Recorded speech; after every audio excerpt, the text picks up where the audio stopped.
Welcome to my channel. इस video में हम बात करेंगे कॉग्निटिव डिसोनेंस के बारे में। एक इंटरेस्टिंग सा इजी सा कंसेप्ट है, तो चलिए स्टार्ट करते हैं अपनी video. Cognitive dissonance is actually a psychological term that describes the uncomfortable feeling that we experience when we hold conflicting thoughts.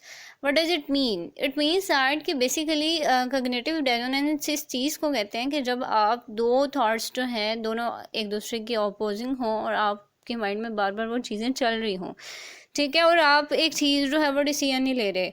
क्यों? क्योंकि आपके माइंड में दो चीज़ें जो हैं वो कन्फ्लिक्ट में चल रही हैं, दो बिलीव्स, दो एटीट्यूड, ठीक है। तो इस चीज़ को बेसिकली हम कॉग्निटिव डिसोनेंस कहते हैं।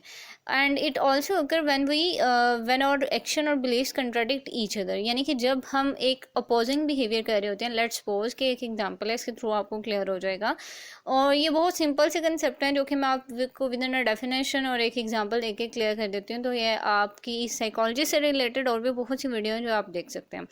So basically cognitive dissonance is कि लेट्स सपोज कि एक पर्सन है, मेरी एग्जांपल ले लें कि मुझे जो है स्मोकिंग जो है वो बहुत पसंद है, इवन दो मुझे नहीं है, जस्ट गिविंग एग्जांपल। तो अगर I am a very good smoker, तो मैं क्या करूँगी, मेरे माइंड में एक चीज़ चल रही होगी कि that smoking is enjoyable, and next thing चल रही होगी स्मोकिंग इज़ हार्मफुल, ठीक है। अब मुझे पता है कि एक स्मोकिंग जो है उसके बहुत ज़्यादा साइड इफ़ेक्ट्स हैं, मेरी हेल्थ को ख़राब कर सकते हैं, मेरा स्टमक ख़राब कर सकते हैं, कुछ भी है, मेरी बहुत ज़्यादा बैड इफ़ेक्ट्स आ सकते हैं, मुझे कैंसर हो सकते हैं, जो भी है।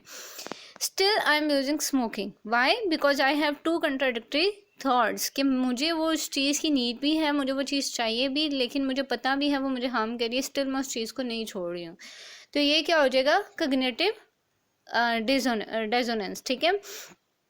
आप जो है अब एक इस थॉट को रिड्यूस करने के लिए, यानी इस कन्फ्लिक्ट को ख़त्म करने के लिए, मे बी आपको स्मोकिंग जो है मैं ख़त्म कर दूं, या फिर मैं कहूँ कि नहीं, मेरा जो मेन चीज़ है, मेन मोटिव है, मेरा हेल्थ होनी चाहिए, मेरी हेल्थ होनी चाहिए। First of all first priority मुझे उसको रखना चाहिए।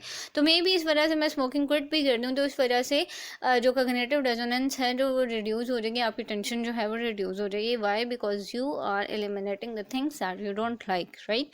तो इसके अलावा और भी बहुत सी एग्जांपल हैं, यानी फॉर एग्जांपल आप जो है आप कोई एक्सपेंसिव चीज़ जो है वो बाय कर लेते हैं, कोई बहुत ही लग्जरी हैंडबैग जो है आपने अपने लिए बाय कर लिया, जो कि फाइनेंशियली आप इतने स्ट्रॉन्ग नहीं थे कि आप उसको जो है वो बाय कर सकें, लेकिन जैसे आपकी डिज़ायर थी तो आपने उस बैग को जो है वो बाय कर लिया। तो अब इसमें ये था कि अगर आपने इस डिस्कम्फर्ट को रिड्यूस करने के लिए क्या आपको करना चाहिए था कि आपको वो चीज़ बाय उतने में करनी चाहिए जो कि आप डिज़र्व करते हो।